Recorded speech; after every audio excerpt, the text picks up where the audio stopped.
tarde ou boa noite, não sei qual horário que você vai visualizar este vídeo.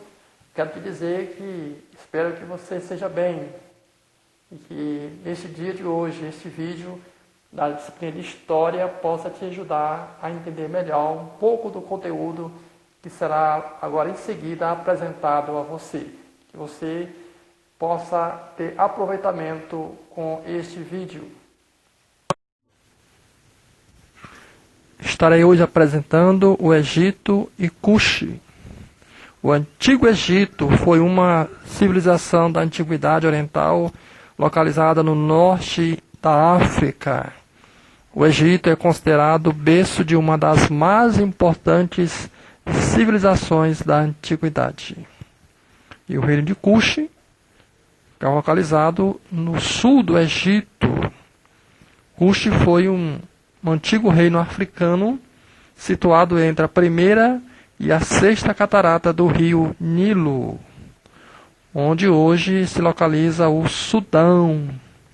Nessa época, a região era conhecida como Núbia, e o reino de Kush formou-se no interior do território da Núbia. Sobre o continente africano, as organizações políticas, antes da chegada dos europeus, existiram várias formas de organização política. Estarei aqui apresentando algumas delas. A aldeia organizava-se em torno de um líder que julgava, distribuía terras e comandava os guerreiros em caso de conflito. O líder era responsável pelo bem-estar de todos. E esse chefe da aldeia era ajudado por um conselho. As pessoas se orientavam pelos espíritos da natureza ou antepassados mortos. Cidades-estado eram cidades cercadas que possuíam governo próprio, um centro comercial e uma área rural. Possuía mercados, comerciantes, artesãos, agricultores e pastores. Reino pode ser definido como uma reunião de várias aldeias e cidades na qual vivia um líder com autoridade sobre todos os outros. Império, na antiguidade, era geralmente um conjunto de cidades ou regiões subordinadas ao governante da cidade mais poderosa. Egito. Cotidiano no Antigo Egito. Os antigos egípcios criaram uma civilização fascinante em meio ao deserto. Desde 5.000 anos antes de Cristo, os habitantes das aldeias próximas ao rio Nilo cultivavam cereais como o trigo, o centeio e a cevada, e legumes, frutas, o linho, o algodão e papiro. E tudo isso foi possível porque souberam aproveitar as cheias do rio Nilo. O rio Nilo era tão importante para o Egito como o faraó. O papiro era uma planta nativa do Egito, usada para fazer cordas, esteiras e uma espécie de papel de boa qualidade. O humus, resto de plantas e de animais depositados sobre o solo, que serve de excelente adubo natural. O Império Egípcio. Nas aldeias, as disputas por terras férteis e poder levaram alianças e guerras entre os chefes. Os vencedores passaram a governar um território maior com mais pessoas. Eram os nomos. Os administradores dos nomos eram os nomarcas. As disputas entre os monarcas deram origem a dois grandes reinos. O Alto Egito, localizado no sul, e o Baixo Egito, localizado no norte. E por volta do ano 3100 a.C., o rei Menés do Alto Egito conquistou o Baixo Egito, unificando assim os dois reinos. E Menes tornou-se então o primeiro faraó, nome que se dava ao rei entre os egípcios, e o fundador da primeira dinastia, sucessão de reis pertencentes a uma mesma família. Então, nasce assim o Império Egípcio, com a capital na cidade de Tinis, depois substituída por Mênfis, e hoje atualmente é Cairo. Vamos agora para a periodização no Império Egípcio. A história política do Império Egípcio pode ser dividida em 3 períodos. E entre esses períodos existiram os períodos chamados períodos intermediários, quando o Egito viveu momentos de crise, com enfraquecimento do poder do faraó e invasões externas. Vamos ver aqui agora a linha do tempo. A unificação do Egito foi 3100 a.C. E aí nós temos 2680 a.C. a 2180 o Antigo Império. Entre 2180 a.C. a 2040 temos o primeiro período intermediário. De 2040 a.C. a 1780 a.C. temos aí o Médio Império. De 1780 a.C. a 1580 temos o segundo período intermediário. De 1580 a.C. a 1070 a.C. o Novo Império. E de 1070 a.C. a 656 a.C. o terceiro período intermediário. E no ano 525 a.C. a conquista do Egito pelos persas. Antigo Egito, sociedade e poder. A sociedade egípcia mudou pouco ao longo de séculos, pois no Antigo Egito as chances de ascensão social, ou seja, de mudança de classe social, eram mínimas. Quase sempre o indivíduo nascia e morria pertencente ao mesmo grupo social. Vamos falar agora da pessoa do faraó no Egito, desde o mais humilde camponês até o poderoso faraó. Acreditava-se na existência de uma vida após a morte. Por isso que os faraós ordenaram a construção de imensos túmulos, as chamadas pirâmides, porque para o faraó mandar erguer uma pirâmide era uma forma de garantir sua, abre aspas, casa da eternidade, fecha aspas, local onde esperava continuar desfrutando dos prazeres terrenos. Então, para os egípcios, o faraó era mais do que um ser de origem divina. Era o próprio Deus. Ele era o governante máximo, o comandante militar e o juiz supremo do Egito. E além disso, o faraó era considerado o dono de todas as terras egípcias. E por isso que recebia impostos, pagos em produtos, acumulando assim uma enorme riqueza. E os faraós construíram para si túmulos magníficos, que nós chamamos de pirâmides, a de Quéops, Quéfren e Miquerinos. São as 3 mais importantes, edificadas por faraó do Antigo Império. Os altos funcionários e os sacerdotes. Entre os altos funcionários do governo egípcio estava o vizir e o escriba.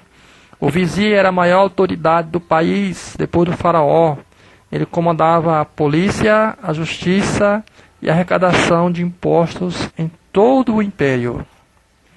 Já os escribas, por sua vez, ocupavam posição de destaque. Eles trabalhavam para o Estado, para os templos religiosos e para o exército. E para exercer a profissão de escriba, a pessoa precisava estudar desde os 5 anos em uma escola especial. Os escribas eram responsáveis pela criação dos símbolos que lhes atribuía, sem dúvida, o status de profissionais mais valorizados na sociedade egípcia. O escriba era indispensável para a anotação de dados e de procedimentos rotineiros administrativos. Continuando com a sociedade egípcia, artesãos, comerciantes e militares. Os artesãos egípcios, que eram carpinteiros, ferreiros, joalheiros, eram conhecidos no mundo antigo, como a madeira fazia brinquedos, móveis, barcos e etc. Com o adobe, areia e pedra, construía casas e os palácios. Com o ferro, confeccionava armas, instrumentos de trabalho e carros de guerra. Com o papiro, produzia o papel e uma variedade de outros objetos. Com os metais, fazia joias e ornamentos. Nos períodos de maior prosperidade, como por exemplo no Novo Império, o comércio interno e externo cresceu, possibilitando o aumento da riqueza dos comerciantes. E com as guerras de conquista durante o Novo Império, os militares do Egito Antigo, também conseguiram riqueza e prestígio. Muitos deles lutavam em troca de terra ou de parte de saques realizados durante essas guerras. Na base da sociedade egípcia, temos os camponeses e os escravos. Os camponeses, chamados no Egito Antigo de felás, constituía a maioria da população e tinham uma vida muito difícil. Nas propriedades agrícolas, eles faziam todo tipo de serviço, como por exemplo, arar, plantar, colher, abrir canais, construir e consertar. E em troca, recebia apenas uma pequena parte do que plantava e ainda tinha que pagar um imposto em produto, que era em cereais, que era recolhido aos armazéns do faraó. E além disso, eram obrigados a trabalhar em obras do governo, uma abertura de estradas, limpeza de canais e transporte de pedras usadas na construção de túmulos, templos e palácios egípcios. E os escravos eram geralmente prisioneiros de guerra e faziam o trabalho mais pesado e perigoso em minas, nas pedreiras e nas grandes obras públicas. Vamos agora ver sobre a religiosidade egípcia. A religiosidade egípcia era um traço fundamental da sociedade egípcia. Os egípcios eram politeístas, isto é, eles acreditavam em vários deuses. Entre os mais conhecidos estava Amon-Ra, criador do universo e de todos os deuses, Osíris, deus da vida após a morte, Ísis, irmã e esposa de Osíris, e Horus, o filho deles. Seus deuses eram representados como forma humana, como por exemplo Osíris, como forma humana e animal Horus, que era corpo de homem e cabeça de falcão, ou somente como forma animal, no caso Anubis. Os egípcios acreditavam na existência de uma vida após a morte, em que toda pessoa, ao morrer, era julgado no tribunal de Osíris. E, em caso de absolvição, a alma podia recuperar o corpo ao qual pertencera. Mas para isso, diziam os egípcios, era necessário que o corpo estivesse conservado. Então isso nos explica porque os egípcios desenvolveram a técnica de mumificação. A mumificação era o tratamento por meio do qual se evitava a decomposição do cadáver, transformando-o em múmia. A múmia era colocada num sarcófago, e este era posto em uma urna funerária e conduzido ao túmulo. E lá costumava-se deixar vários objetos, né, tais como joias, armas, alimentos, né, que, segundo eles, posteriormente, acreditavam, os egípcios teria grande utilidade para o morto. A riqueza e a variedade dos objetos dependia das condições de cada um. Principalmente nos túmulos dos faraós havia muitas riquezas.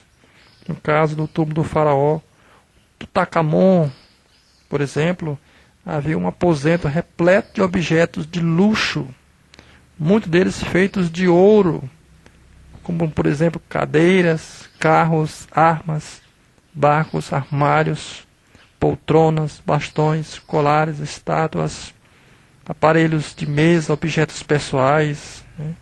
A copa, a caneca, a taça que o rei bebia, tudo isso era colocado junto ao sarcófago. Então, aqui nós fechamos a parte do Egito.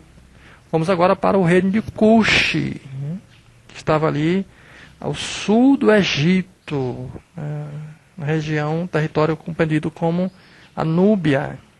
Dentro deste território da Núbia que vai se formar o reino de Cuxi.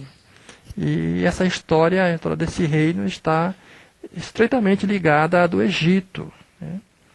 A arqueologia encontrou grande número de objetos egípcios, tais como pérolas, vasos, peças de artesanato em terras núbias.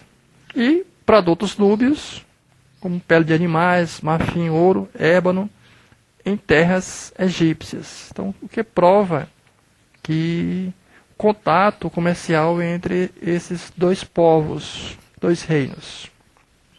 Então, sabe-se pela história que por volta de 1530 a.C., o reino de Cuxi foi conquistado pelo Egito. E para administrá-lo, o faraó egípcio nomeava vice-reis, que devia receber os tributos pagos pela população e encaminhá-los às autoridades egípcias. Então, sob o domínio egípcio, os cuxitas adotaram alguns deuses e algumas práticas, né, tais eram como práticas funerárias egípcias. Né, uma delas, a mumificação, também foi praticada pelos cuxitas. Mas houve um tempo em que o reino de Cuxi também conquistou o Egito. Ele foi por volta de 730 a.C. Após uma guerra prolongada, os cuxitas tomaram Tebas, que era a capital do Egito na época, e o faraó Pieia, originário de Cuxi, tomou o poder, dando início à 25ª dinastia, né, também conhecida como a dinastia dos faraós negros. Os faraós desta dinastia usavam uma coroa com duas serpentes, né, que se erguia sobre as suas frontes para indicar que reinava ao mesmo tempo sobre Cuxi e o Egito. A 25ª dinastia, né, dos faraós negros foi derrubada pelos assírios, né, que invadiram e conquistaram a capital do Egito, que na época era Tebas, em 644 a.C. Após essa data, os cuxitas retornaram para o sul, instalando seu território, o seu reino, o reino de Cuxi, na cidade de Napata, e mais tarde, em 580 a.C., na cidade de Merói. Então vamos agora para as características do reino de Cuxi. Graças à arqueologia e à epigrafia. A epigrafia é a ciência que estuda as inscrições lapidares em monumentos antigos, como por exemplo tabletes e urnas funerárias. Sabe-se que na época em que a capital foi a cidade de Meroe, Cush se distinguia dos outros reinos antigos por duas importantes características, que são elas: o modo como o rei era eleito e o papel da mulher na política. Vamos ver agora cada uma dessas formas, dessas características. A escolha do rei. Os cuxitas escolhiam seu rei de um modo original.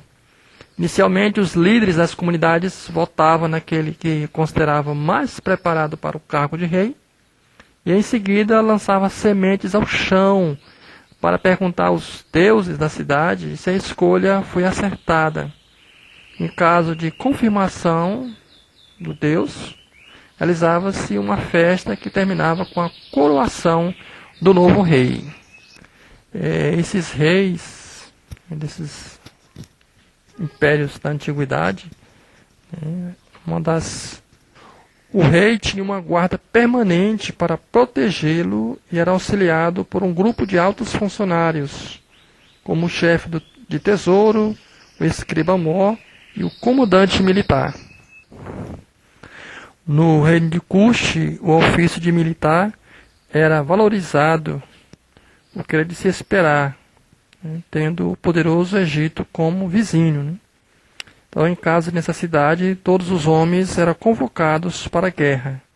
O exército cuxita, composto de homens que lutavam a pé e outros que guerreavam a cavalo. Eles tiveram vários confrontos com os egípcios diversas vezes, e para que ambos os reinos se defendessem. Vamos agora para outra característica do reino dos cuxitas, Candace, a mulher na política. Há indícios arqueológicos de que as mulheres ocupavam posições de destaque no reino de Cush. Elas podiam ser sacerdotisas, administradoras de uma cidade e podiam ainda chefiar o governo com o título de Candace. Entre as Candaças, rainhas cuxitas, a mais conhecida está aqui ela, Amanixaqueto. Desculpe aí a pronúncia.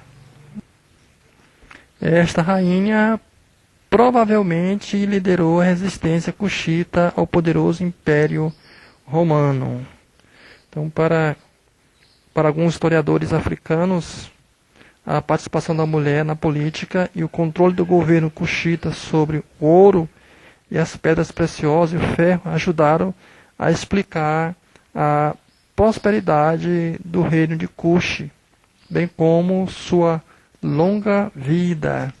Vamos agora para a economia e sociedade. Enquanto a capital foi Napata, a principal atividade econômica dos cuxitas era a pecuária. Eles criavam cabritos, cabras, cavalos e burros, e eles eram usados sobretudo no transporte de produtos. A riqueza de uma pessoa era medida pelo tamanho do seu rebanho. E por volta de 580 a.C., com a mudança da capital para Meroe, onde as chuvas eram mais regulares, houve um aumento da área da terra irrigada e uma expansão da agricultura. E naquele império, naquele reino, as plantas mais cultivadas por eles inicialmente foram o trigo, a cevada e o sorgo. O sorgo era um cereal africano rico em proteínas. E ainda sobre a agricultura cuxita, eles retiravam, no início, a água do rio Nilo para suas plantações, usando shaduf. É um artefato também utilizado também pelos egípcios. E posteriormente, graças à habilidade de seus carpinteiros e ferreiros, os cuxitas passaram a retirar a água do rio Nilo com a saquia, um dispositivo movido por animais, como por exemplo bois ou camelos, e estavam conectados a duas rodas d'água. forma de puxar a água do rio, né? Uma tração de animais.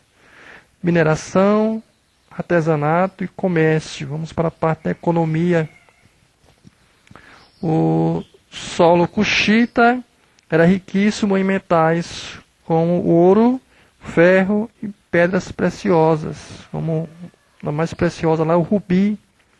E escavações recentes em Meroe revelaram templos e muros folheados a ouro.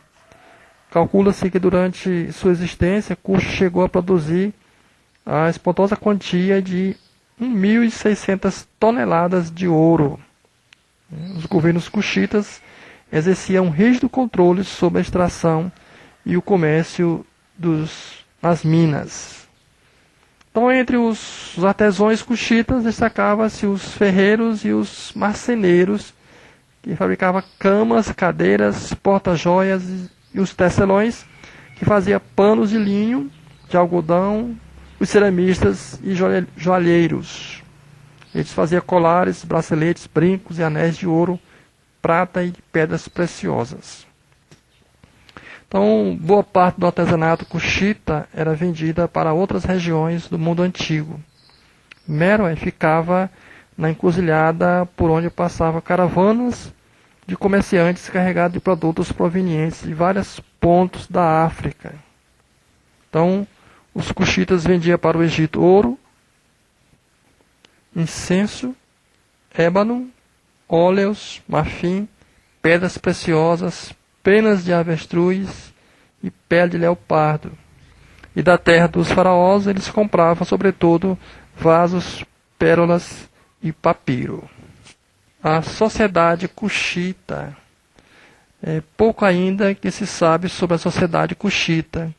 A camada dirigente era formada pelo rei e sua família, pelos nobres que ocupavam altos cargos do funcionalismo e pelos sacerdotes. Os agricultores e os criadores de gado, que eram pessoas livres, formavam a maioria da população meroíta. Já as camadas intermediárias eram constituídas por artesãos, comerciantes, militares e pequenos funcionários.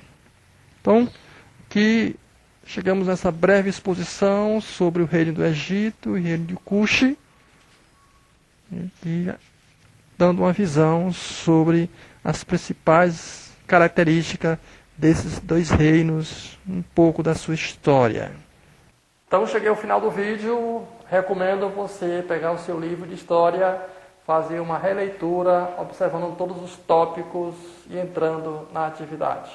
Então, sucesso, bom aproveitamento e te aguardo no próximo vídeo.